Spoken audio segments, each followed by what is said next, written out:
નમસ્તે મિત્રો, આપણે આગલા લેક્ચરમાં સ્વાધ્યાય 1.5 ના 3 દાખલા સુધી કમ્પ્લીટ કરી નાખ્યું હતું. તો હવેનો લેક્ચર છે આપણે આગળ વધીશું દાખલા નંબર 4 થી. તો મેં ત્યારે તમને કીધું હતું કે તમે તમારી રીતે ટ્રાય કરજો કે ધ મોર્ગનનો નિયમ જે હતો ડી મોર્ગનનો નિયમ, તો એમાં શું કે એ જે બે કન્ડિશન હતી એ તમે કોઈ પણ ઉદાહરણ લઈને સાબિત કરો. તો ચાલો આપણે હવે ચોથા દાખલા તરફ જઈએ. ચોથા દાખલામાં શું કરેલું છે તો કે તમને એમાં સાર્વત્રિક ગણ આપેલો છે u બરાબર 1 2 1 2 3 4 1 થી 9 સુધી આપેલું છે. 6 7 8 અને 9 બરોબર છે. પછી કીધેલું છે a બરાબર 2 4 6 8 અને પછી અને b બરાબર 2 3 5 7 હોય તો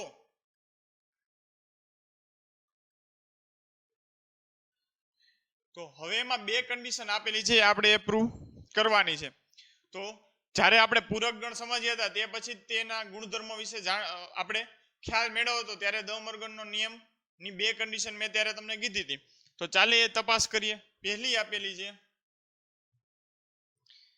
કે a બરાબર શું થઈ જશે,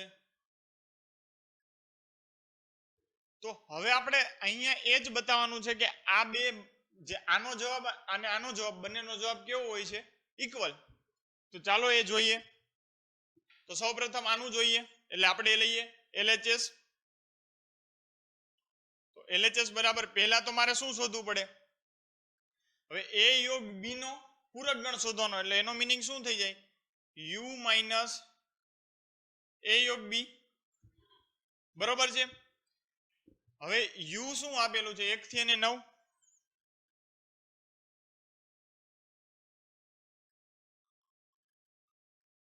અને a યોગ b શું આપેલું છે, તો a નો અને b નો યોગકરણ કરીએ તો શું મળે, તો પેલા a ના બધા સભ્યો લખી નાખીએ 1 4 6 અને 8. b ના સભ્યોમાં 2 આવી ગયું, એકવાર 3 નથી આવ્યો એટલે લખી નાખશું 5 અને 7. તો આ થઈ ગયો a યોગ b. તો હવે આમાં શું કીધું છે તો કે આનો તફાવત ગણ શું થાય, માઇનસ છે એટલે તફાવત ગણ શું થાય, તો કે આમાં જે સભ્યો છે એ આમાં ન હોવા જોઈએ. બરોબર છે. તો પહેલા તો 1 આમાં નથી એટલે 1 લખી શકાશે, 2 અહીંયા છે એટલે 2 લખી શકાશે નહીં, 3 પણ છે એટલે એ પણ નહીં લખી શકાય, 4 પણ નહીં લખી શકાય, 5 પણ નહીં લખી શકાય, 6 પણ નહીં, 7 પણ નહીં, 8 પણ નહીં, અને લાસ્ટ ક્યુ વધે છે તો કે 9. બરોબર છે. તો આનો જવાબ શું આવ્યો, LHS બરાબર તો કે 1 અને 9 એવા કંઈક ઘટકો આવ્યા. બરોબર છે. તો હવે એવી જ રીતે આપણે આનો મેળવીએ a ડેશ અને a ડેશ છેદ b ડેશ નો. તો આપણે હું અહીંયા તો આનો આન્સર શું આવી ગયો 1 અને, તો હવે એવી જ રીતે હું RHS લઈ લઉં. તો પહેલા તો RHS a ડેશ એટલે શું થાય, u માઇનસ a, અને એની વચ્ચે છેદ ગણ, અને b ડેશ એટલે u માઇનસ b. તો u માઇનસ a એટલે શું થઈ જશે, તો કે 2 4 6 8 નહીં લખવાના, બાકી u ના બધા સભ્યો આવી જશે. તો 1 3 5 7 અને 9. એવી જ રીતે b માં, તો b ના સભ્યો અહીંયા નહીં લખવાના, u ના બીજા બધા સભ્યો લખી નાખીએ એટલે u માઇનસ b આન્સર આવી જશે. તો 1 4 પછી 6 અને 8 અને 9. બરોબર છે.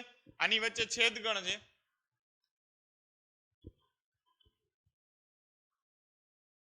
તો હવે આનો છેદ ગણ શું થાય, તો આમાંથી છેદ ગણ એટલે કયા બે સભ્યો કોમન નીકળશે, તો એ આપણે જોવાનું છે. તો આને ઉપરથી જોતા જ ખ્યાલ આવી જાય 1 અને 9 જોવામાં કોમન છે, બાકી એક પણ સભ્ય કોમન નથી.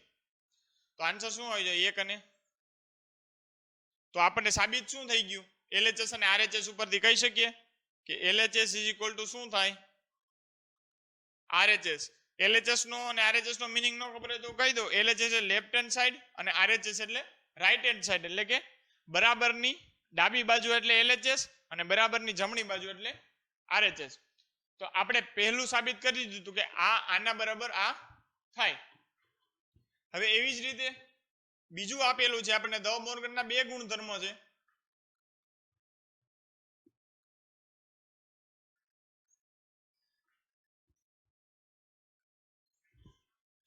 હવે બીજું આપણને આપી દીધેલું છે, તમે ટેક્સ્ટ બુકમાં જોશો તો તેમાં આપેલું છે આપણે યોગગણનું કર્યું તો હવે શું આવશે છેદ, એનો પૂરક ગણ તો આનો શું આન્સર આવે a ડેશ યોગ b ડેશ. આવું સાબિત થાય છે. તો આમાં આપણે શું કરવાનું રહેશે, તો આમાં પણ સેમ આગલામાં જેમ કર્યું હતું એમ LHS બરાબર RHS જ મારે સાબિત કરવું પડશે. તો LHS શું થઈ જશે અહીંયા મારો, તો LHS બરાબર a છેદ b નો ડેશ. તો એના આનો બરાબર શું હું લખી શકું, u માઇનસ a છેદ b લખી શકું મિત્રો. તો હવે જો આવું સાબિત થતું હોય તો હવે આનો છેદગણ શું થાય, તો કે a અને b માં કોમન કેટલા સભ્યો છે, તો કે માત્ર મને તો અહીંથી દેખાય છે એ પ્રમાણે એક જ એવો સભ્ય છે કે જે બંનેમાં છે, એટલે કે 2. બરોબર છે. તો અહીંયા શું આવશે 2. તો u, હવે u માં આપણે u માંથી 1 થી અને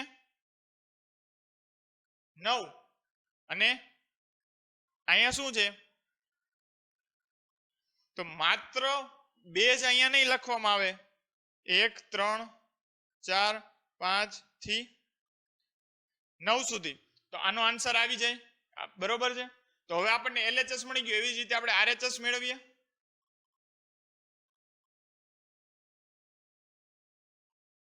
RHS શું થશે, તો પહેલા તો એનો પૂરક ગણ શું થાય u માઇનસ a.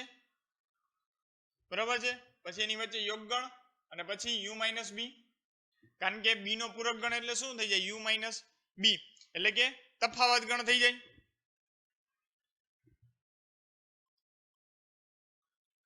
હવે આમાં શું આનો આન્સર આવશે u માઇનસ a, એટલે તો કે એના સભ્યો નહીં લખવાના, બાકી u ના બીજા બધા સભ્યો લખી નાખીએ.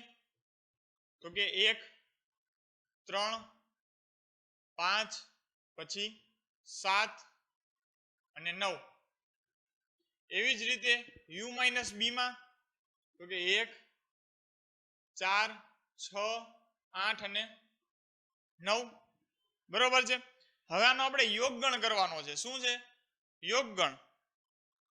આનો યોગગણ શું થશે, 1 3 4 5 6 7 8 અને 9. તો તમે જોઈ શકો છો આ બંને સેમ આવી ગયા. માત્ર 2 જ આમાં એક પણ માં આવશે નહીં, બાકી બધું સેમ જ આવશે. તો આપણે આને લખી શકીએ કે LHS બરાબર શું થશે, RHS થઈ જશે. તમે જોઈ શકો છો LHS બરાબર શું થઈ ગયું, RHS. તો આપણે અહીંયા શું કરી નાખ્યું કે ધ મોર્ગનના જે બે નિયમ હતા કે આ a યોગ b નો પૂરક ગણ શું થઈ જાય, a નો પૂરક ગણ છેદગણ b નો પૂરક ગણ, અને બીજું શું હતું a છેદગણ b નો પૂરક ગણ શું થઈ જાય, તો a પૂરક ગણ યોગ b પૂરક ગણ. તો આ બે જે છે એ આપણે અહીંયા સાબિત કરી દીધું. તમે કોઈ પણ બીજું ઉદાહરણ લઈ લો, અહીંયા આપણને તો ટેક્સ્ટ બુકમાં આપેલું છે, તમે બીજું કોઈ પણ ઉદાહરણથી આ સાબિત કરશો તો LHS બરાબર RHS જ થશે. પણ એનો નિયમ શું હોવો જોઈએ, તો પહેલા તો એક સાર્વત્રિક ગણ હોવો જોઈએ, અને તમે જે બે ગણ બીજા લો તો એ બે ગણ એ સાર્વત્રિક ગણના કેવા હોવા જોઈએ, ઉપગણ હોવા જોઈએ. બરોબર છે. તો એના ઉપરથી આપણે ધ મોર્ગનનો નિયમ સાબિત કરી શકીએ. તો ચાલો એના પછીનું હવે જોઈએ આપણે દાખલા નંબર 5.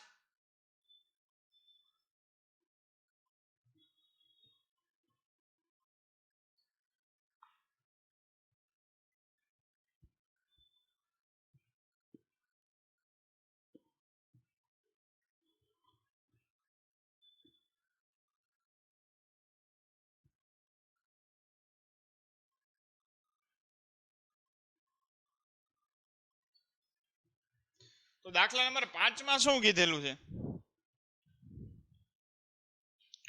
તો હવે દાખલા નંબર 5 માં તમને વેન આકૃતિ દોરવાની કીધેલી છે. સિમ્પલ છે. તો ચાલો એ પહેલા આપણે જોઈએ. 5માં કીધેલું છે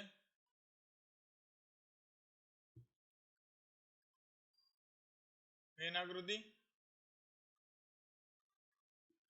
દોરો, બરોબર છે. તો આપણે ચાલો વેન આકૃતિ દોરીએ. તો વેન આકૃતિમાં પહેલી આપણને કીધેલી છે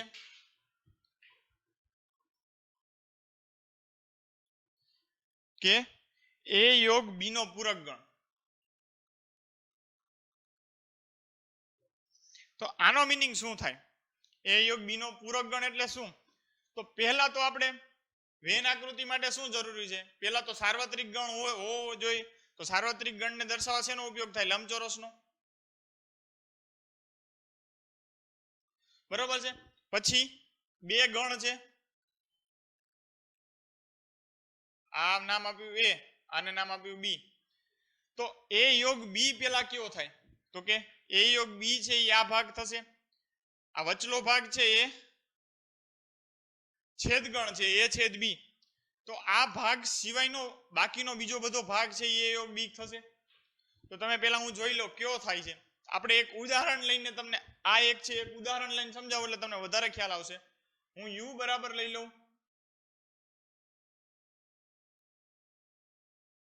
પછી એ બરાબર હું લઈ લઉં, અને બી બરાબર હું લઈ લઉં, બરોબર છે મિત્રો. તો હવે પહેલા તો આનો આનો મારે આ શોધવું હોય એ યોગ બી નો પૂરક ગણ, તો મારે શું કરવું પડે? યુ માઇનસ એ યોગ બી, બરોબર છે. સમજાય છે તમને? તો અહીંયા યુ, અહીંયા એ યોગ બી શું થઈ જશે?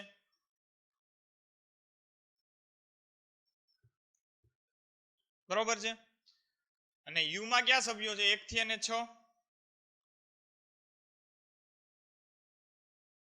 ને માઇનસ શું વધશે? 1 2 3 અને 4. હવે તમને હું આનો મીનિંગ શું થઈ ગયો? એટલે આનો આન્સર શું આવશે? માત્ર 5 અને 6 જ. હવે તમે જોયો આ 5 અને 6 ભાગ કયો થશે? તો પહેલા તો હું એમાં સભ્ય લખું 1 2 અને 3. તો આ 1 2 અને 3 શેમાં આવી જશે? પહેલા તો 1 2 અને 3, પણ અહીંયા 2 અને 3 બંનેમાં છે એટલે હું અહીંયા લખી શકું છે ને. પછી શું વધ્યું? અહીંયા 4. અને યુ માં ક્યાં સભ્યો છે? તો યુ માં 1 2 3 4 તો આમાં આવી જ ગયા છે. બાકીના ક્યાં વધ્યા? 5 અને 6. તો 5 અને 6 હું આખા ગમે ત્યાં લખી શકું. આમાં હું કોઈ પણ જગ્યાએ લખી શકું લંબચોરસની બહાર. તો હવે મને આન્સર શું આવ્યો આનો? એ યોગ બી નો પૂરક ગણ 5 અને 6. તો 5 અને 6 કયા ભાગમાં છે? તો આ ભાગમાં, ખુલ્લા ભાગમાં. તો આ ખુલ્લો ભાગ જે થશે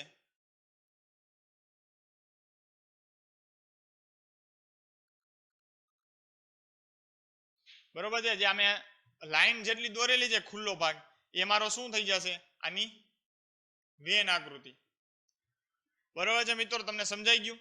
તમે મેં આ ઉદાહરણ તરીકે એટલે સમજાવ્યું કે તમને તરત જ ખબર પડી જાય કે વેન આકૃતિમાં કઈ રીતે વેન આકૃતિ આવશે. તો હવેનો નેક્સ્ટ આના પછીનું સેકન્ડ જોઈએ આપણે.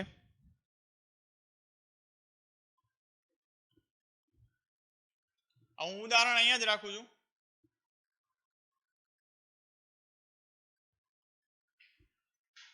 હવે સેકન્ડ છે,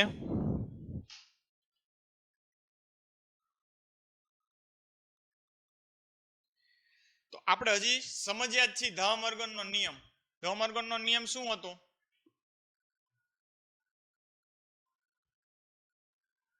ધ-મોર્ગનનો નિયમ હું અહીંયા લખું છું બંને.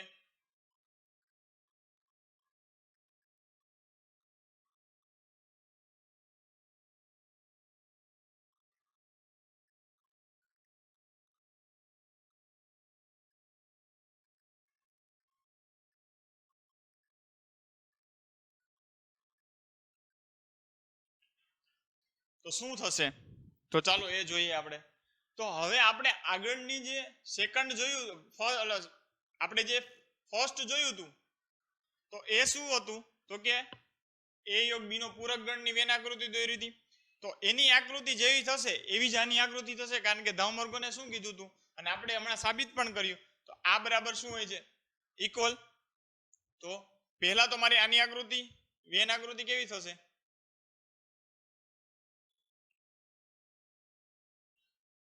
આ એ અને આ બી. તો તમે હવે તમારા હોમવર્કમાં તમે જે રીતે મેં અહીંયા આ જ ઉદાહરણમાં મેં આ સાર્વત્રિક ગણ એ અને બી આપેલું છે. જે રીતે મેં આ શોધ્યું હતું એ યોગ બી નો પૂરક ગણ, અને જે એનો આન્સર આવ્યો હતો ને એક્ઝામ્પલ પ્રમાણે મેં જે રીતે આકૃતિ દોરી હતી એવી જ રીતે તમે આની આકૃતિ એક્ઝામ્પલ પ્રમાણે દોરશો એટલે તમને ખ્યાલ આવી જશે. આનો જવાબ પણ આ જ આવશે, 5 અને 6 જ આવશે.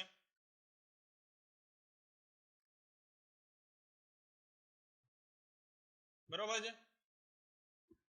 આનો જે વચ્ચે આ ગોળ જે છે એનો અંદરનો એક પણ ભાગ વેન આકૃતિમાં કવર થશે નહીં. તો તમે એક્ઝામ્પલ તરીકે એ રીતે જોઈ શકો છો. તો હવે એના પછી થર્ડ જોઈએ.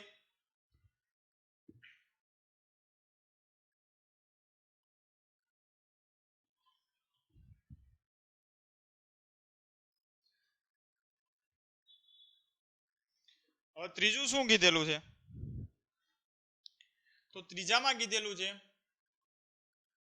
એ છેદ બી નો પૂરક ગણ. એટલે એનો છેદ ગણ બી સાથે અને એનો આપણે શું શોધવાનો છે? પૂરક ગણ. તો એની આપણે વેન આકૃતિ દોરવાની છે. તો વેન આકૃતિ દોરતા પહેલા આપણે શું પહેલા જરૂરી છે? તો કે એક સાર્વત્રિક ગણનું લંબચોરસ દોરવાનું, અને પછી જે ગણ આપ્યા હોય એના વર્તુળ દોરવાના. એટલે કે એ ગણને વર્તુળ વડે દર્શાવી શકાય. તો હવે આપણે આનું મારે શું આન્સર આવશે? તો આનો પણ હું એક તમને એક્ઝામ્પલ પ્રમાણે કરાવું. આના પછીનું તમને આકૃતિ આની જશે એનો પૂરક ગણ યોગ બી નો પૂરક ગણ. તો પહેલા આનું મારે શોધી લઉં.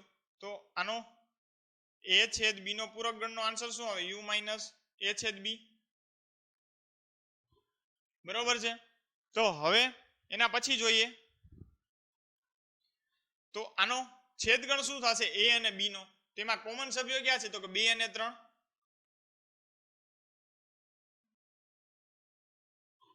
કોમન 2 અને 3 છે.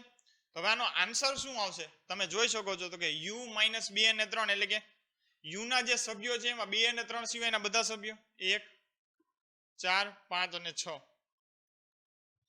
તો આવો આન્સર જેટલા ભાગમાં આવે એ બધું આપણે કવર વેન આકૃતિમાં કવર થઈ જાય. તો હવે તો પેલા એમાં ક્યાં સભ્યો છે? તો કે 1, 2, 3 બંનેમાં કોમન છે. પછી ક્યાં સભ્યો? 4, અને વૈધા ક્યાં? 5 અને 6. તો હવે તમે જો આનો આન્સર કયો આવશે? 1. તો 1 કેટલું કવર કરે છે? તમે જોઈ શકો છો આટલું. પછી આન્સર 4. તો 4 આખા આટલા એરિયામાં છે તો આ કવર થઈ જશે. પછી કયો આન્સર છે? હજી વધે છે 5 અને 6. તો 5 અને 6 તો આ આખો આ એરિયામાં છે એટલે આખો એરિયો પણ આવી જશે એમાં આન્સરમાં.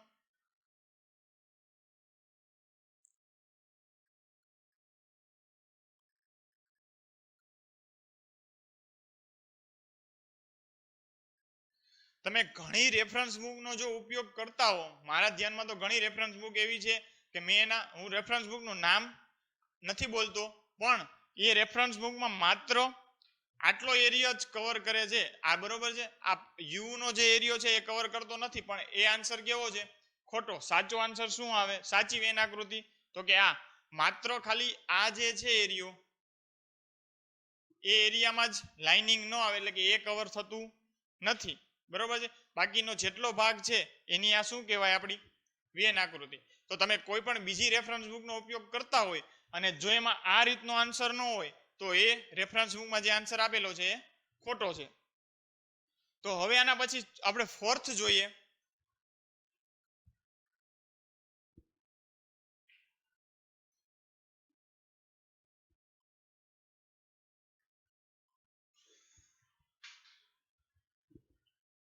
તો ફોર્થ આપણને આપેલું છે એ યોગ બી નો ડેશ. એટલે કે આપણે હમણાં હજી થર્ડ કર્યું, આપેનું આપણને આનું ફોર્થ ની આપણે શું વેન આકૃતિ દોરવાની છે. તો સેમ જે રીતે ફર્સ્ટમાં કર્યું હતું એ રીતે જ તે બંનેનો આન્સર શું આવશે? સેમ જ આવશે. કારણ કે આપણને ધ મોર્ગન ભાઈ શું કહીને ગયા છે? તો કે આ બંને કેવા છે? સરખા. તો આ તમારું હોમવર્કમાં છે. તમે હવે એ ડેશ અને બી ડેશ તો આમાં શોધી જ લીધા છે.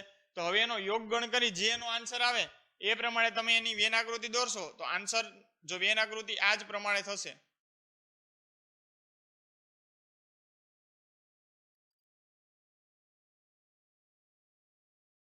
બરોબર છે. માત્ર આ જે ભાગ છે એ કવર થશે નહીં. તો અહીંયા આપણી શું થાય છે? વેન આકૃતિ 4 જ આપેલી છે. એકવાર હું કન્ફર્મ કરી લઉં. હા, 4 જ આપેલી છે. તો એ 4 આપણી વેન આકૃતિ અહીંયા પૂરી થાય છે. તો હવે એના પછીનો નેક્સ્ટ આપણે છઠ્ઠો દાખલો જોઈએ.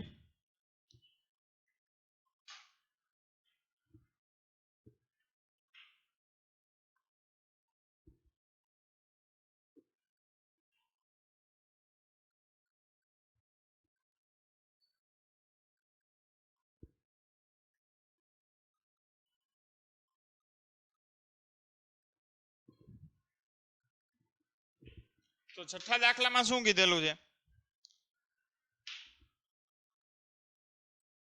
કે સમતલના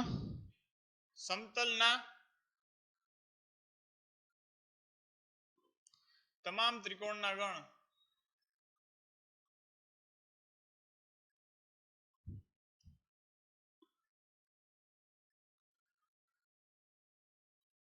યુ તરીકે લો.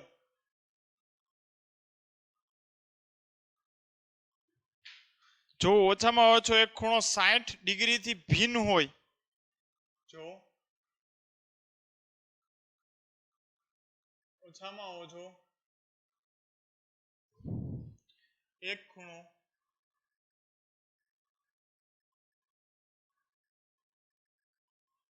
60 ડિગ્રીથી ભિન્ન હોય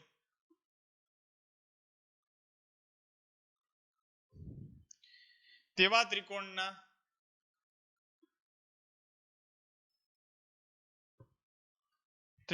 ગણ એ હોય તો શું શોધવાનું છે આપણે? એ ડેશ શું થશે?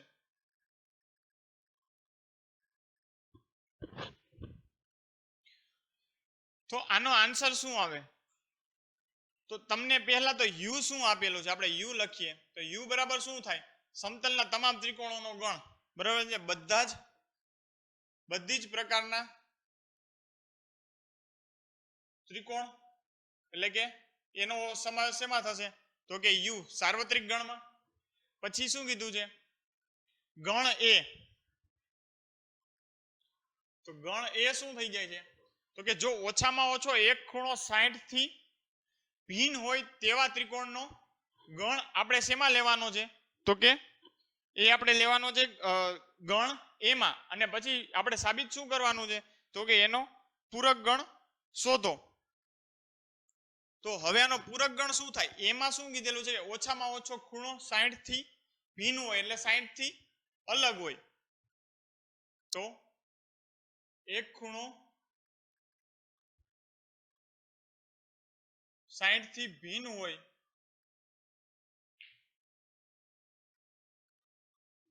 તેવા ત્રિકોણ. તો હવે એનો પૂરક ગણ શોધીએ તો પૂરક ગણ શું થઈ જાય? તો કે એનો પૂરક ગણ એટલે યુ માઇનસ એ. તો યુ માં ક્યાં છે? બધી જ પ્રકારના ત્રિકોણ છે. અને એમાં શું છે? એક ખૂણો 60 થી ભિન્ન હોય તેવા ત્રિકોણો. તો હવે આપણે આમ લખીએ બધા ત્રિકોણ ગણમાં.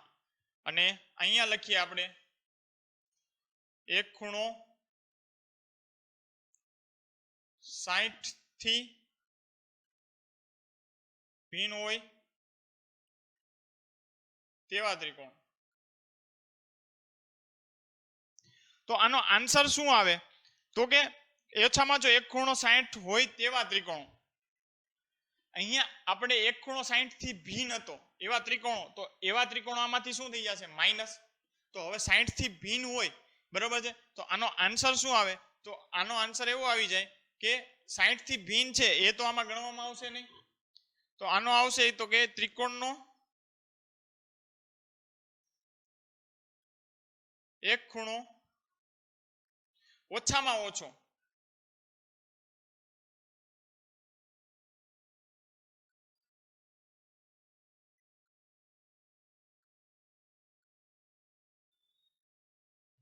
શું હશે?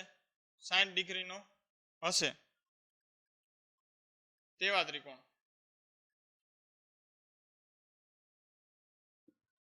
બરાબર છે. ઓછામાં ઓછો એક ત્રિકોણ થાય એવો આનો પૂરક ગણ મળે, 60 ડિગ્રીનો હોય તેવો. તો સિમ્પલ વસ્તુ છે. તમને જ્યારે આવી વસ્તુ આવે છે ત્યારે તમને કોમ્પ્લિકેટેડ લાગતું હશે, પણ હકીકતમાં એવું હોતું નથી. જે આ ગણમાં હોય એ ગણ લખવાનો થતો નથી. માત્ર સાર્વત્રિક ગણમાંથી એ ગણના બધા ત્રિકોણો બાદ કરી અને લખી નાખીએ. તો જો 60 થી ભિન્ન હોય તેવા ત્રિકોણો તો લખવાના થતા જ નથી. તો બીજા ત્રિકોણો ક્યાં આવી જાય? તો કે ઓછામાં ઓછો એક ખૂણો 60 તો હશે જ એવા બધા ત્રિકોણો આમાં આના પૂરક ગણમાં આવી જાય. તો આપણે આનો પૂરક ગણ પણ મેળવી લીધો. તો હવે આપણે આના પછીના નેક્સ્ટ લેક્ચરમાં આના પછીનો દાખલો 7 નંબરનો 6 અહીંયા કમ્પ્લીટ થઈ છે. હવે આગળ આપણે નેક્સ્ટ લેક્ચરમાં 7મા દાખલાથી આગળ વધીશું. Thank you.